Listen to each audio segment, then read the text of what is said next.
अच्छा, एक सवाल है जो ना हर दिन हमारे सिर के ऊपर ही होता है। एक ऐसा बड़ा रहस्य जिसके बारे में हम सब ने बचपन में तो पक्का सोचा होगा। तो चलिए आज उसी पहेली को सुलझाते हैं। हाँ, यही सवाल है कि भाई आसमान नीला क्यों है, लाल पीला हरा क्यों नहीं। चलिए आज ना एक जासूस की तरह इस पूरे मामले की तह तक पहुंचते हैं और समझते हैं कि इसके पीछे का साइंस क्या है। तो ठीक है, अब इस मिस्ट्री को सॉल्व करने के लिए हमें अपना पहला सुराग चाहिए। और मजे की बात पता है क्या है? ये सुराग कहीं और नहीं, सूरज की रोशनी में ही छिपा हुआ है। देखिए, जो हमें दिखता है वो हमेशा पूरी सच्चाई हो जरूरी नहीं है। हमें सूरज की रोशनी सफेद या हल्की पीली सी दिखती है ना? पर असल में ये एक तरह का धोखा है। हाँ बिल्कुल, सूरज की रोशनी ना असल में एक छिपे हुए इंद्रधनुष जैसी है। इसमें लाल, नारंगी, पीला, हरा, नीला, बैंगनी मतलब सारे के सारे रंग मिले हुए हैं। और जब ये सारे रंग एक साथ मिल जाते हैं ना, तब वो हमारी आंखों को सफेद दिखते हैं। तो लो जी, पहला सुराग तो हमें मिल गया। चलिए अब चलते हैं अपने दूसरे सुराग की तरफ। जरा सोचिए कि हमारा जो एटमॉस्फेयर है, हमारा वायुमंडल, वो एक बहुत बड़ी मजेदार पिन बॉल मशीन जैसा है।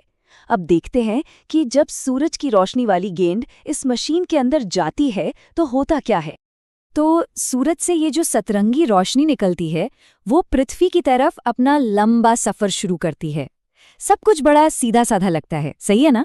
लेकिन जैसे ही ये हमारे वायुमंडल में एंट्री लेती है, बस पूरा का पूरा खेल ही बदल जाता है। वो इसलिए क्योंकि हमारा वायुमंडल खाली तो है नहीं, ये तो गैस और धूल के अरबों खरबों इतने छोटे छोटे कणों से भरा है कि हमें दिखते भी नहीं। और सूरज की रोशनी की गेंद सीधे इन्हीं कणों से जाकर टकराती है। और बस यहीं पर हमारी वो पिन बॉल मशीन चालू हो जाती है। जैसे ही रोशनी इन कणों से टकराती है ना, वो हर दिशा में बिखर जाती है। मतलब ऊपर, नीचे, दाएं, बाएं, हर जगह। साइंस की भाषा में इसे स्कैटरिंग कहते हैं, यानी बिखर जाना। तो अब हमारे पास दो सुराग हैं। पहला, सूरज की रोशनी में इंद्रधनुष के सारे रंग होते हैं, और दूसरा, हमारा वायुमंडल इन रंगों को एक पिनबॉल मशीन की तरह बिखेर देता है। अब असली सवाल ये उठता है कि इतने सारे रंगों में से हमें सिर्फ नीला रंग ही क्यों दिखता है? इसका जवाब ना रोशनी की वेव्स मतलब तरंगों में छिपा है। ऐसे समझिए, जो नीले रंग की तरंगे होती हैं ना, वो छोटी और बहुत एनर्जेटिक होती हैं, खूब उछल कूद करती हैं।